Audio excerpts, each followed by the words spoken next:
The stars looked different from Research Station Epsilon. Taewon pressed his hand against the thick glass of the observation deck and watched the unfamiliar constellations. Below, the surface of planet XP-427 glowed with soft blue light. Beautiful, but deadly. First time off Earth? Taewon turned to see Jin Ho, the station's engineer. He was older than Taewon, with gray streaks in his black hair and hands that showed years of careful work. Is it that obvious? Taewon asked. Jin Ho smiled. You have that look. Wonder mixed with fear. We all had it once. A soft chime echoed through the station. All personnel report to the main lab for mission briefing, announced the calm voice of the station's AI. That's our cue, Jin Ho said. Professor Hyun-Ki doesn't like to wait. Taewon followed Jin Ho through the curved hallways of the station. Built to orbit XP-427, the research station housed 30 scientists from across the galaxy. Taewon was the newest and youngest member, and the only human. The main lab buzzed with activity. Screens displayed images of the planet below. Maps, charts, and strange readings filled every surface. In the center stood Professor Hyun-Ki. The Professor wasn't human. His blue-tinted skin and four eyes marked him as Solarian. Solarians were known for their careful, methodical approach to science. They never rushed. They never took risks. They lived 3 times longer than humans and used every extra year to plan. Assistant Kim has joined us, Professor Hyun-Ki said. His voice came through a translator device on his collar. Now we may begin. Director Yuna stepped forward. She was human but had lived off Earth for 20 years. Her face showed no excitement, only business. For those just arriving, welcome to Research Station Epsilon, she said. You are here to study XP-427, a planet with unique life forms not seen anywhere else in the galaxy. Your work could help us understand how life evolves in different environments. She waved her hand and the biggest screen changed to show a new image. Taewon felt his breath catch. On the screen was a creature. It moved on 6 powerful legs, each ending in claws as long as a man's arm. Its body was covered in scales that shifted colors as it moved. But most striking were its eyes, 8 of them, arranged in a circle around what must be its head. They glowed with a cold intelligence that made Taewon shiver. This, Director Yuna said, is what the first team, called the Maw. It is the apex predator of XP-427, and the reason 3 research teams never returned home. The room went quiet. Taewon looked around at the other scientists. The non-humans, mostly Solarians like Professor Hyun-Ki, with a few Viridians and 1 quantum collective, showed no emotion. But the few humans looked pale. The Maw has unusual abilities, Director Yuna continued. It can detect electronic signatures from a distance of 5 kilometers. It seems to understand that our technology is not natural to its world, and it reacts with extreme aggression. She played a video, a research team setting up equipment on the planet's surface. Everything calm, then a blur of motion, screams, the camera falling to the ground, capturing one last image of the Maw tearing apart a communication array before the feed went dead. This is why, Director Yuna said firmly. All contact with the Maw is strictly forbidden. No exceptions. We observe from orbit only. Professor Hyun-Ki nodded in agreement. The director's rules are logical. We have much to learn about XP-427 without taking unnecessary risks. Taewon raised his hand. Professor Hyun-Ki's 4 eyes blinked in sequence, a sign of Solarian irritation. Yes, Assistant Kim? Has anyone tried to communicate with it? Taewon asked. The room filled with the clicking sounds of Solarian disapproval. Communicate? Professor Hyun-Ki repeated. With a predator that has killed 15 scientists? It seems to understand our technology, Taewon said. That suggests intelligence beyond. It recognizes threats, interrupted Professor Hyun-Ki. Just as your Earth sharks sense blood and water, that is not intelligence. That is survival instinct. Director. Yuna cleared her throat. Professor Hyun-Ki is correct. The Maw is dangerous and unpredictable. All research will be conducted remotely. Breaking this rule will result in immediate removal from the station. Is that clear? Everyone nodded. Taewon nodded too. but his mind was already racing with questions. After the briefing, Taewon returned to his small room. As Professor Hyun-Ki's assistant, his job was to organize data and prepare reports. Important work, but not exciting. Not the reason he had traveled across the galaxy. He turned on his datapad and accessed the station's files on XP427. Most were basic, atmospheric, readings, temperature patterns, common flora, but when he tried to open detailed files about the Maw, a red message flashed. Access denied. Taewon frowned. He had come to Research Station Epsilon to learn, not to be shut out. Back on Earth, he had been the top student in xenobiology at Seoul University. His thesis on possible communication with non-humanoid species had earned him this position with Professor Hyun-Ki. A soft knock interrupted his thoughts. Jin-Ho stood at his door. The first day is always the hardest, Jin-Ho said, entering with 2 cups of steaming tea. Especially when they show you the monsters. Taewon accepted the tea gratefully. They're keeping information from us. Of course they are, Jin-Ho said, sitting on the edge of Taewon's bed. After losing 3 teams, the Galactic Science Council wants to be careful. No one wants to write more letters to families. But what if we're missing something important? Taewon asked. The Maw only attacks when it sees our technology. Don't you find that strange? Jin-Ho shrugged. Maybe it just doesn't like the noise or signals. Many Earth animals fear things they don't understand. Or maybe, Taewon said, leaning forward, it's protecting something. Jin-Ho's eyes widened. That's a dangerous theory, young man. Dangerous and unprovable, unless you want to go down to the planet. Which you can't. Taewon sipped his tea. What if there was a way to observe the Maw without technology, without anything that would trigger its aggression? There isn't, Jin-Ho said firmly. And even if there was, Director Yuna would never approve it. Neither would your professor. Solarians hate risk. But we're not Solarians, Taewon said quietly. We're humans. We've always taken risks to learn. Jin-Ho stood up suddenly. I should not have encouraged this talk. Follow the rules, Taewon. The Maw is not worth your life. After Jin-Ho left, Taewon turned back to his datapad. The red access denied message still glowed on the screen. He thought for a moment, then began typing rapidly. Before becoming a xenobiologist, he had dabbled in programming. Sometimes locked doors just needed the right key. Hours later, as the station's lights dimmed for night cycle, Taewon stared at his screen in shock. He had found hidden files, reports from the last team before they were killed. They had discovered something. Unusual energy readings coming from deep underground, directly below where the Maw was most often seen. The Maw wasn't just hunting randomly, it was guarding territory. Taewon closed the files and lay back on his bed, staring at the ceiling. Tomorrow, Professor Hyun-Ki would begin a new round of orbital scans, careful and distant observations that would tell them little they didn't already know, or Taewon could find another way. A human way. Outside his window, the strange blue glow of XP427 pulsed like a heartbeat calling to him. Morning on Research Station Epsilon was announced by lights that slowly brightened to mimic sunrise. Taewon had barely slept. The hidden files about the Maw kept playing in his mind. He dressed quickly and headed to the science lab where Professor Hyun-Ki was already working. The Solarian professor never seemed to need much rest. His 4 eyes moved independently, each tracking different data streams on separate screens. Good morning, Assistant Kim, Professor Hyun-Ki said, without looking away from his work. You appear tired. Humans require more rest than Solarians. Perhaps you should return to your quarters. I'm fine, Professor, Taewon said.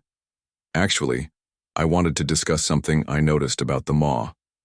Professor Hyun-Ki's eyes blinked in sequence. What could you notice that 3 research teams missed before their deaths? Taewon took a deep breath. The Maw only attacks when technology is present. What if it's not just a predator? What if it's protecting something? The lab went quiet. The other scientists stopped their work to listen. Professor Hyun-Ki turned all 4 eyes to stare at Taewon. And how did you develop this theory? The professor asked slowly. Taewon hesitated. He couldn't admit he had accessed restricted files. It's in the pattern of attacks. The Maw doesn't hunt randomly. It focuses on areas with the most equipment, the strongest signals. Professor Hyun-ki shook his head.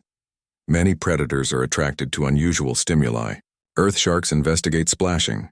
Earth tigers stalk moving objects. This does not indicate intelligence or purpose. But what we don't understand, we must approach with caution, Professor Hyun-ki said loudly, cutting him off. 3 teams. Dead is enough evidence that engagement is foolhardy. The other alien scientist nodded in agreement. Solarians, Viridians, and the Quantum Collective. All species with long lifespans and cautious natures. All species that had evolved on peaceful worlds without major predators, unlike humans. Taewon looked around the lab, hoping for support. Only Jin-ho met his eyes with a slight nod that suggested interest. I understand, Professor, Taewon said, backing down. I'll help with today's scans. The morning passed slowly. Taewon helped collect data from the orbital sensors. The blue planet below showed strange heat patterns, unusual magnetic fields, and life signs unlike anything on Earth. But the Maw remained out of sight, perhaps hiding in the dense forests that covered much of the land. At lunch, Taewon sat alone in the station's small dining area. Jin-ho appeared with his tray and joined him. That was brave this morning, Jin-ho said quietly. Stupid, but brave. Taewon smiled slightly. You think I'm wrong too? I didn't say that. Jin-ho glanced around to make sure no one was listening. I've been on this station for 3 years. Watched all 3 teams die. There's something strange about the way the Maw hunts. Taewon leaned forward. The energy readings. Shh, Jin-ho warned. Not here. Meet me in maintenance bay 4 after dinner. It's usually empty. The rest of the day dragged by. Taewon tried to focus on his work, but his mind kept wandering to the blue planet and its mysterious predator. Finally, after a quiet dinner where Professor Hyun-ki lectured about proper research protocols, Taewon slipped away to maintenance bay 4. The bay was dark and filled with spare parts for the station's systems. Jin-ho was already there, working on what looked like an old-fashioned camera. Close the door, Jin-ho said without looking up. Taewon did as he was told. What's that? Mechanical camera. No electronics. Jin-ho held it up. My grandfather collected antiques, taught me how they work. Why are you showing me this? Jin-ho put down the camera. Because I've had the same thought as you for years. The Maw doesn't attack until electronic equipment is activated. The first team was fine for 3 days until they turned on their deep scanners. Taewon's heart beat faster. You believe me? I believe we're missing something important. Jin-ho pointed to a small storage container. Look inside. Taewon opened the container. Inside was what looked like an old-style paper notebook, a mechanical compass, and several other simple tools that required no power. I've been collecting these, Jin-ho explained, thinking maybe someday we could observe the Maw without triggering its defenses. Defenses, Taewon repeated. Not hunting instincts. You do think it's protecting something. Jin-ho nodded slowly. I found the same hidden files you did. The energy readings underground. But I've been here too long to risk my position by speaking up. The Galactic Science Council values caution above all else. But humans don't, Taewon said, excitement building in his voice. We take risks, it's how we learn. It's also how we die, Jin-ho warned. If you're thinking what I think you're thinking, stop now. Director Yuna wasn't joking about sending people off the station. Taewon picked up the notebook, feeling its weight. What if we could prove it? What if we could show the Maw isn't just a mindless killer? Jin-ho sighed.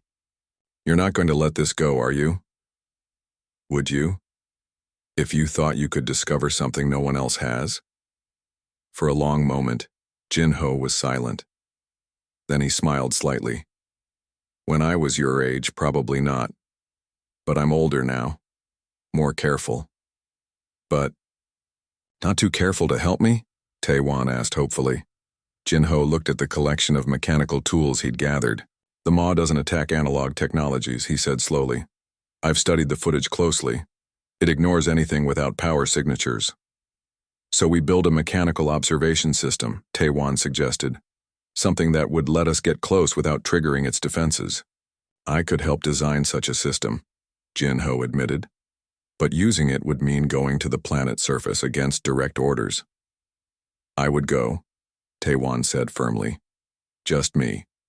You wouldn't have to risk your position. Jin-ho shook his head. If Professor Hyun-ki discovers this, we'll both be on the next transport off station. They worked late into the night, designing a system of mechanical tools that could record observations without any electronic signature. Jin-ho knew which maintenance shuttle had the weakest tracking system, the one least likely to be noticed missing for a few hours. The best landing site would be here, Jin-ho said, pointing to a map of the planet's surface.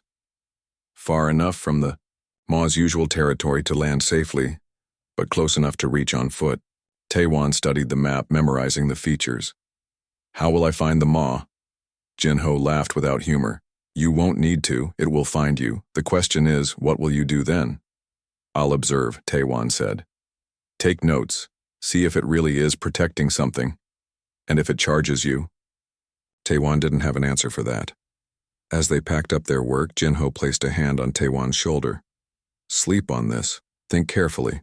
The Ma has killed everyone who's gone near it. Everyone with technology, Taewon corrected. No, one has tried my way. There's a reason for that, Jin-ho said. Most people value their lives. I value knowledge more, Taewon replied. Isn't that why we're all here? To learn what no one else knows? That night, Taewon lay awake again, staring out his small window at XP-427. The blue planet seemed to pulse like a heartbeat, calling to him, daring him. Tomorrow, he decided. Tomorrow he would find answers where 3 teams had found only death. Professor Hyun-ki had warned against engaging the beast, but the human would do it anyway. The maintenance shuttle was small and old. It rattled as it entered XP-427's atmosphere. Taewon gripped the controls tightly, his stomach knotting with both fear and excitement. Jin-ho had shown him how to disable the shuttle's tracking system and use manual controls that left minimal electronic signatures.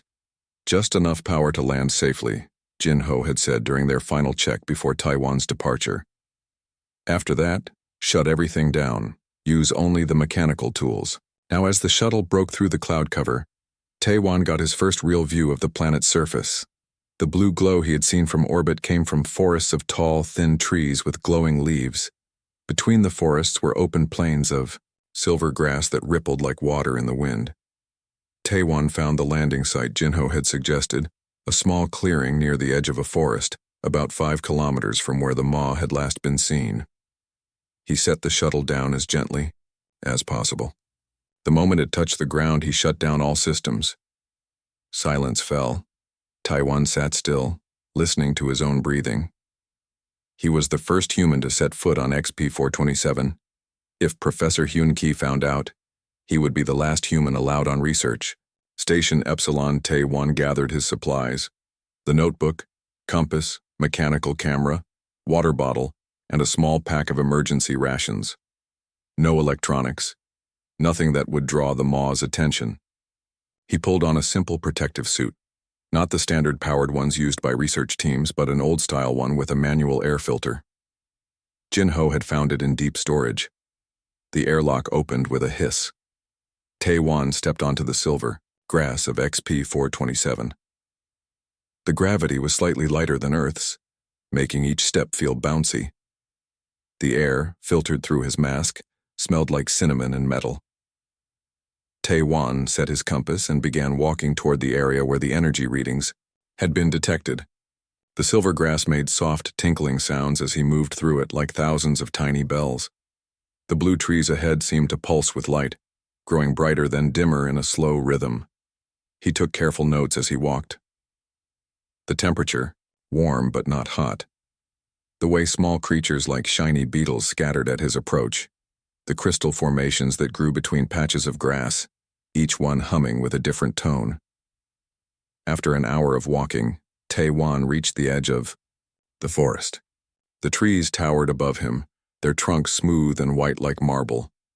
The glowing blue leaves cast enough light to see by, even though the planet's sun was now setting behind distant mountains. He entered the forest cautiously. Inside, the world changed. The trees created a canopy of blue light overhead. Strange, floating plants drifted between the trunks, spheres of transparent gel with tiny creatures swimming inside them. Some of the spheres bumped gently against Taewan's helmet, leaving small glowing spots where they touched. Taewan was so busy taking notes and pictures with his mechanical camera that he almost missed the first sign of danger. A sudden silence. The floating spheres moved away quickly. The humming of the crystal formations stopped. He froze, remembering Jin Ho's warning. If the forest goes quiet, don't move, don't run.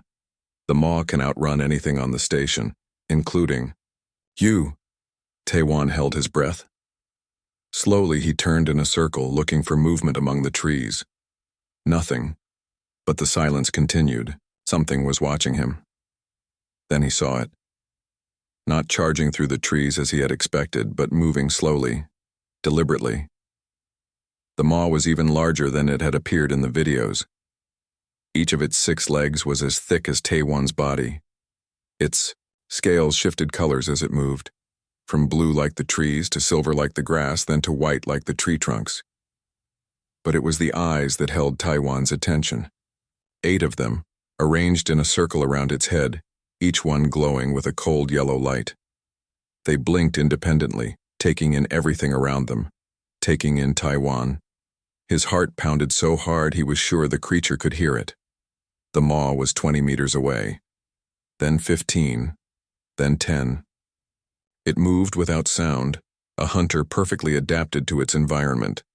Every instinct told Taewan to run. That's what prey did when faced with a predator. That's what the other research teams had done, tried to escape, only to be caught and killed. But Taewan wasn't here as prey. He was here to understand. Doing the bravest or most foolish thing he had ever done, Taewan slowly sat down on the forest floor. He placed his notebook and mechanical camera in plain sight. Then he waited. The maw stopped advancing. Its eyes blinked in confusion. It tilted its massive head, studying this strange creature that didn't run or fight. For 5 minutes that felt. Like 5 hours, neither moved. The maw and the human locked in a silent battle of wills. Then, to Taewan's amazement, the maw took a step back, then another. It wasn't retreating in fear. Its posture remained powerful, confident. It was inviting him to follow. Taewan stood slowly, gathering his tools. The maw watched him, then turned and began walking deeper into the forest, stopping every few meters to look back at Taewan.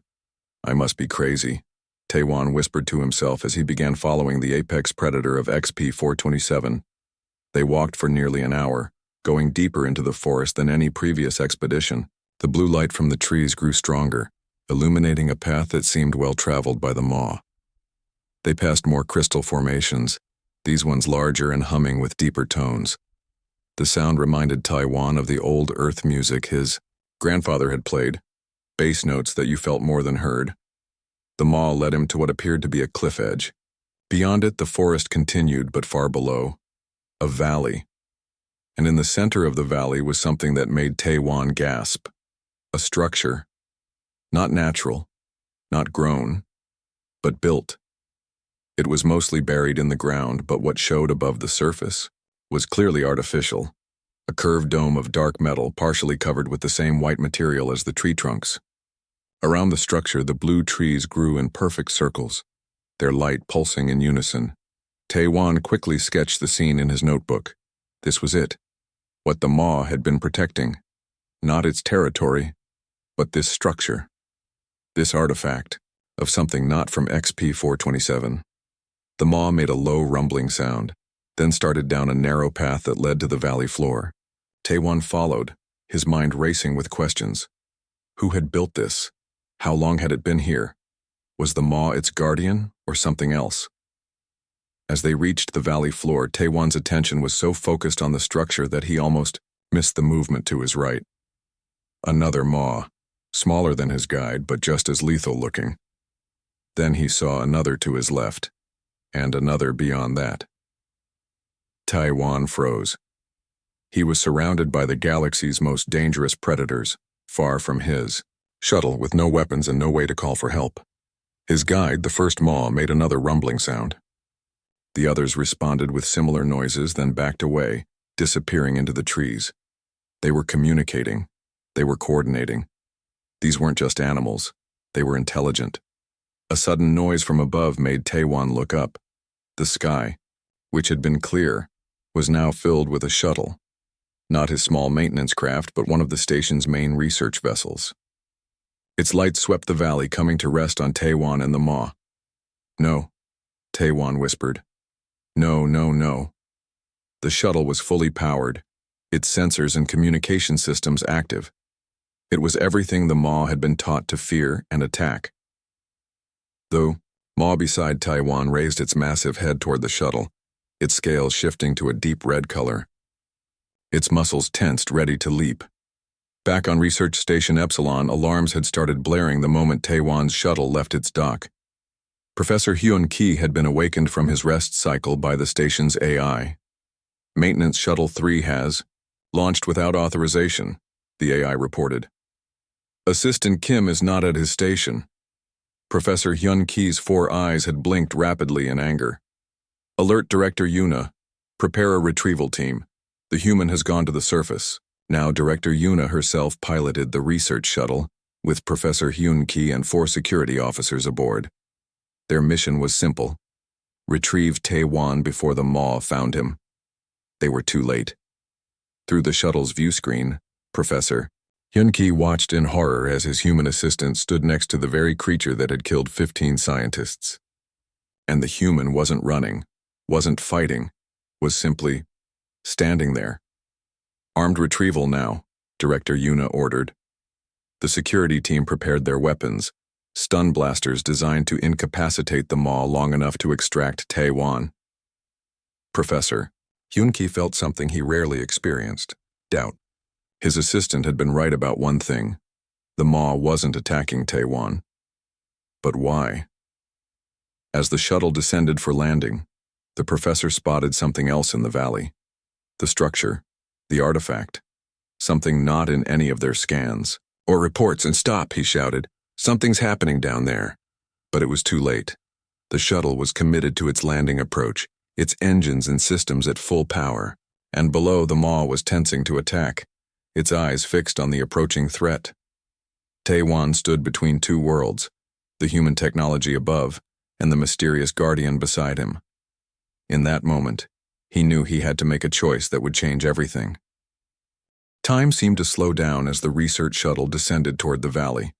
Taiwan saw the red lights of weapon systems activating. The Maw beside him tensed, its scales turning a deeper shade of red, its powerful legs bent, ready to leap. In that moment, Taiwan made his choice. He stepped directly in front of the Maw, facing the shuttle, arms spread wide. A clear message: stop. Inside the shuttle, Director Yuna's finger hovered over the firing control. "Target locked," she said coldly. "Preparing to stun the creature." Professor Hyun-Ki stared at the screen in disbelief. "The human is protecting it," he said. "Why would he do this?" On the screen, they saw Taiwan turn to face the Maw. The human and the predator looked at each other, neither backing down. Then, to everyone's shock, Taiwan placed his hand on the Maw's front leg. "Impossible," whispered one of the security officers. "Hold fire," Professor Hyun-Ki ordered suddenly. "Something is not right here." Director Yuna glared at him. "That thing has killed 15 scientists. Yet it does not kill this one," Professor Hyun-Ki replied. His 4 eyes blinked in sequence as he considered the situation. "We must observe before acting." Director Yuna hesitated, then nodded. "Holding position. But if that creature makes one aggressive move toward Assistant Kim, we fire." On the ground, Taiwan maintained his position between the Maw and the shuttle. The creature's muscles relaxed slightly, though its eyes remained fixed on the hovering threat. "I need time," Taiwan said to the Maw, not knowing if it could understand his words but hoping it could sense his intent. "They won't leave without me," And they won't stop watching until they know I'm safe. The maw made a low rumbling sound. Around them, the other maws that had appeared earlier stepped back into the shadow of the trees but remained visible, watching, waiting. Taewon reached for his notebook and quickly wrote a message in large letters. He held it up toward the shuttle. No danger. Need 1 hour. Wait. In the shuttle, Professor Hyun-ki read the message. He wants time to study something. Absolutely not, Director Yuna said firmly. This is a direct violation of station protocols. We extract him now. Professor Hyun-ki's inner eyelids closed briefly, a sign of deep thought among Solarians. What if, he said slowly, Assistant Kim has discovered something we have missed? Something that explains the maw's behavior? He pointed to the structure, visible in the valley. Our scans never showed that. It appears artificial, not natural to this planet. Director Yuna frowned. 1 hour, she finally agreed. But we maintain position and weapons lock. If anything threatens him, we extract immediately. Taewon saw the shuttle move to a higher position but remain hovering. They were giving him time. He turned back to the maw and gestured toward the structure. Will you show me? The maw blinked its 8 eyes, then turned and walked toward the buried dome. Taewon followed, aware that his every move was being watched both by the creatures around him and his colleagues above. As they approached the structure, Taewon could see it was far older than he had first thought. The metal was not just dark, but ancient, covered in a pattern of symbols unlike any language he had seen. Parts of it had been overtaken by the white, tree-like material that seemed to be growing over it, as if the planet itself was slowly absorbing the structure. The maw led him to what appeared to be an entrance, a curved section of wall that was clear of the white growth. There it stopped and looked at Taewon expectantly. You want me to open it? Taewon asked, surprised. He studied the surface, seeing no obvious doors or handles. The maw made another rumbling sound, then pressed one massive claw against the wall. Nothing happened. It turned to Taewon and repeated the gesture. Taewon hesitated, then placed his hand on the wall where the maw had indicated. Instantly, the surface beneath his palm grew warm. Lines of soft blue light, the same color as the trees, spread out from his hand, tracing the symbols etched into the metal. It responds to me, Taewon whispered in amazement. But not to you. Why? Before he could consider this further, a section of the wall silently slid open, revealing a dark passage leading downward. Cool air rushed out, carrying a scent like old books and metal. The maw did not enter. Instead, it stepped back as if waiting for Taewon to go first. Taking out his mechanical camera, Taewon took several photos of the entrance and symbols. Then, with the mix of fear and excitement that had driven him to this planet in the first place, he stepped inside. The passage was lit by the same blue light as the trees, growing from strips along the floor. It led downward in a gentle spiral, the walls covered in more of the strange symbols. Taewon took careful notes and photos as he descended.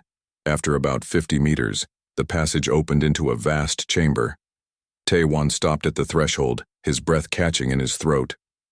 The chamber was a perfect circle, at least 100 meters across. In the center stood what could only be described as a ship, sleek and elegant, built of the same dark metal as the outer dome.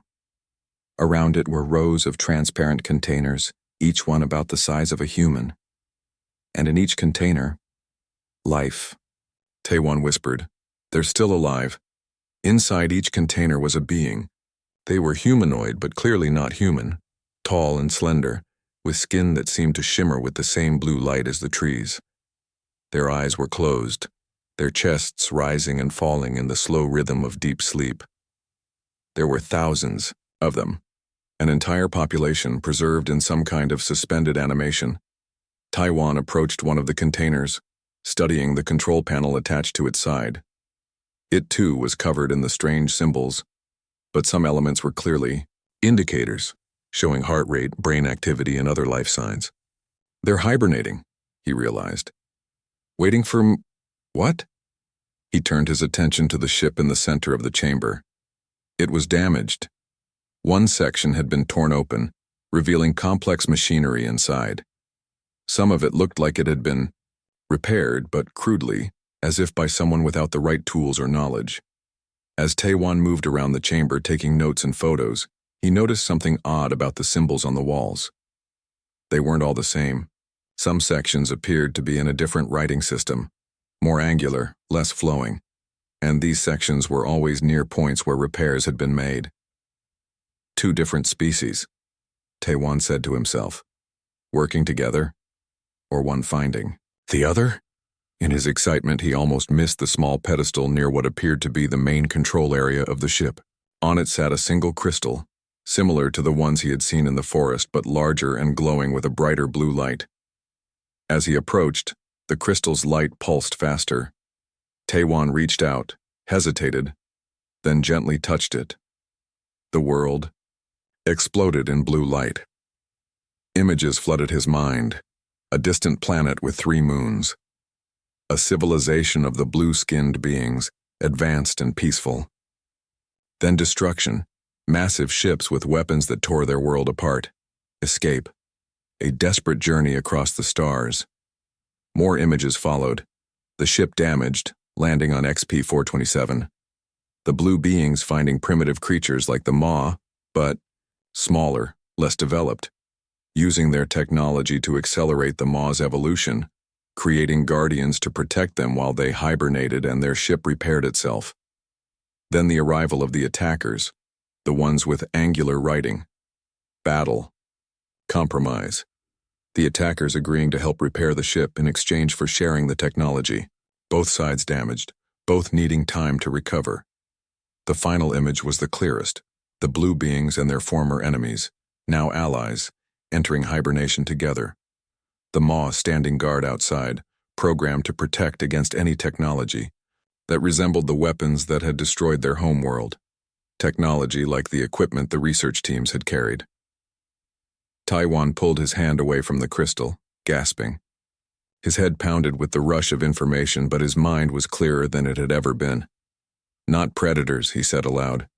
Guardians, created to protect, not to hunt. He looked around the chamber with new understanding.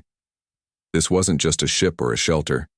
It was an ark, carrying the last survivors of a lost civilization, possibly 2 civilizations, waiting for the time when they could awaken safely. Taewon quickly gathered his notes and photos. He had to tell the others, had to make them understand before someone did something that couldn't be undone. As he hurried back up the spiral passage, he spotted the Maw waiting exactly where he had left it. Beyond, the research shuttle still hovered, weapons still locked on target.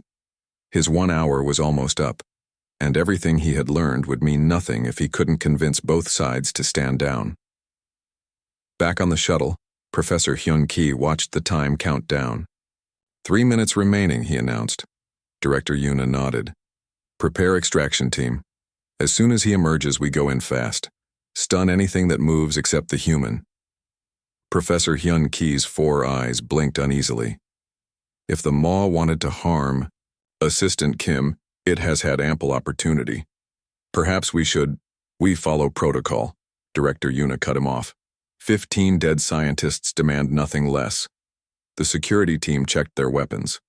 The shuttle's engines powered up for rapid approach, and below, emerging from the ancient structure, Taewon ran toward the waiting Maw, carrying the knowledge that could either bring peace or trigger another disaster.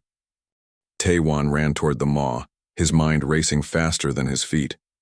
The knowledge from the crystal felt like fire in his head, bright and powerful, but also dangerous if not controlled. He had to make both sides understand before it was too late. The Maw watched him approach, its 8 eyes blinking in sequence. Behind it, the other Maws had moved closer, forming a protective circle around the entrance to the structure. Above, the research shuttle began its descent, weapons still locked on. Target, wait! Taewon shouted toward the shuttle, waving his arms. Don't land, stay back! Inside the shuttle, Director Yuna's finger hovered over the firing control. He appears distressed, she said. The creatures may have threatened him. Professor Hyun-Ki studied the scene on the monitor. I do not believe so, he said slowly. Look at his body language. He is not running from the maw. He is trying to protect it from us. That's absurd, Director Yuna replied. Why would he protect the creature that has killed so many? Perhaps, Professor Hyun-Ki suggested, because it did not kill them without reason. On the ground, Taewon reached the maw. To everyone's shock, he placed his hand on the creature's massive head, right between its circle of eyes. The maw lowered itself slightly, allowing the touch. I understand now, Taewon said to the creature. You were made to protect them. You're not a monster, you're a guardian. The maw made a low rumbling sound that seemed almost like agreement. Taewon turned toward the shuttle and held up his notebook. On it he had written in large letters, "They are refugees. The maw protects them." In the shuttle, Professor Hyun-Ki's 4 eyes widened. Refugees? Director Yuna shook her head. This is ridiculous. The human has clearly lost his mind. We extract him now. No, Professor Hyun-Ki said firmly, surprising everyone, including himself. We must listen. Assistant Kim has discovered something important. For the first time in his career, the Solarian professor acted against protocol. He activated the shuttle's IA external speakers. His voice boomed across the valley. Assistant Kim, explain what you have found. We are listening. Taewon took a deep breath. This was his chance. He had to make them understand. The structure contains a ship, he called out, pointing behind him. There are thousands of beings inside in hibernation. They came here centuries ago, escaping from a war that destroyed their world. Their ship was damaged. They needed protection, while they repaired it and healed their people. He gestured to the maw beside him. They found primitive creatures on this planet and changed them, made them bigger, smarter, stronger, created guardians. The maw attacks our technology because it looks like the weapons that destroyed the refugees' homeworld. Inside the shuttle, silence fell as the team processed this information. Professor Hyun-Ki's inner eyelids closed in deep thought. If what he says is true, the professor said finally, then we have made a terrible mistake. We came as scientists but behaved as invaders. Director Yuna frowned. Even if this is true, it doesn't change the fact that 15 scientists are dead. It changes everything, Professor Hyun-Ki replied. Intent matters. The maw was not hunting for food or sport. It was defending these refugees. He turned to the pilot. Land the shuttle, but power down all weapons and non-essential systems first. That's against protocol, Director Yuna protested. So is discovering an ancient civilization, Professor Hyun-Ki said. For the first time, there was a hint of emotion in his voice. Sometimes, Director, new discoveries require new protocols. On the ground, Taewon watched anxiously as the shuttle's weapon lights went dark. The engines powered down to minimal levels. Slowly, carefully, it descended to a landing spot 50 meters away. The maw tensed beside him, but Taewon kept his hand on its head. It's okay, he said softly. They're learning, just like I did. The shuttle's door opened. Professor Hyun-Ki emerged first, alone and unarmed. His 4 eyes took in the scene, his human assistant standing beside the galaxy's most feared predator, surrounded by more of the creatures, all watching but not attacking. Assistant Kim, the professor called, keeping his distance. You have violated direct orders and endangered this entire mission. Taewon's heart sank. And in doing so, Professor Hyun-Ki continued, you have made the most significant discovery in the history of the Galactic Scientific Academy. The professor took a cautious step forward. Show me what you have found, help me understand. Taewon smiled with relief. He turned to the maw, gesturing toward Professor Hyun-Ki. He wants to learn. He won't harm anyone, I promise. The maw's eyes studied the Solarian for a long moment. Then, slowly, it stepped aside, clearing the path to the structure's entrance. The door responds to human touch, Taewon explained. I think because humans are similar to the refugees in some way. Maybe our brain patterns or our DNA. Professor Hyun-Ki approached cautiously, his scientific curiosity overcoming his natural caution. The symbols on the outside, I have never seen this language before. There are 2 different writing systems inside, Taewon told him, leading the way. 2 different species. They were enemies once, but they became allies to survive. As they reached the entrance, Director Yuna emerged from the shuttle followed by the security team. The Maws immediately tensed, their scales turning red. "Stop!" Taewon called out. "No weapons! Power everything down!" Director Yuna hesitated, then signaled to her team. They set down their weapons and deactivated their powered suits. The Maws relaxed slightly, their scales returning to a neutral blue-silver color. "Remarkable," Professor Hyun-Ki murmured. "They truly do react specifically to our technology." Taewon placed his hand on the entrance wall. Once again, blue light spread from his touch and the door slid open. Professor Hyun-Ki's 4 eyes widened in amazement. "After you, Professor," Taewon said with a smile. Together, they descended into the Chamber of Sleepers. Professor Hyun-Ki moved slowly, taking in every detail with his 4 independent eyes. When they reached the main chamber with its thousands of hibernation pods, the Solarian professor stopped in his tracks. "An entire civilization," he whispered, "preserved here all this time." Taewon led him to the crystal pedestal. "This is their knowledge storage and communication device." It showed me their history, their journey. Professor Hyun-Ki studied the crystal without touching it. "And the Maw? You said they created it?" "They found primitive 6-legged creatures native to this planet," Taewon explained. "Using their technology, they accelerated their evolution, made them intelligent enough to recognize threats and protect the structure. The Maw has been guarding them for centuries while they heal and their ship repairs itself. And our research teams activated technology that resembled the weapons of their enemies," Professor Hyun-Ki concluded. "The Maw was not attacking out of aggression but out of programmed protection." "Exactly," Taewon said excitedly. "And I think they're almost ready to awaken. The repairs look nearly complete." Professor Hyun-Ki turned to face his assistant. "How did you know?" he asked. "What made you suspect that the Maw was more than just a predator?" Taewon thought for a moment. "Humans have a saying, 'Know your enemy.' But sometimes, to truly know something, you have to stop seeing it as an enemy first." The Solarian professor's inner eyelids closed briefly. "My people value caution above all else. We observe, analyze, maintain distance. It has served us well for millennia." He looked around at the sleeping refugees. "But sometimes, it seems, the human approach has merit. Sometimes one must engage rather than retreat."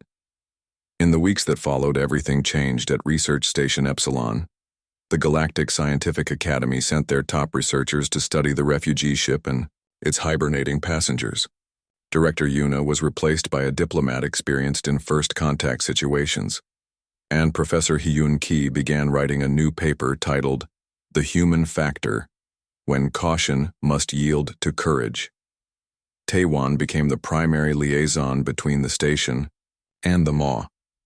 He spent most days on the planet's surface learning to communicate better with the creatures. They proved to be far more intelligent than anyone had suspected, capable of complex problem-solving and even rudimentary symbolic communication.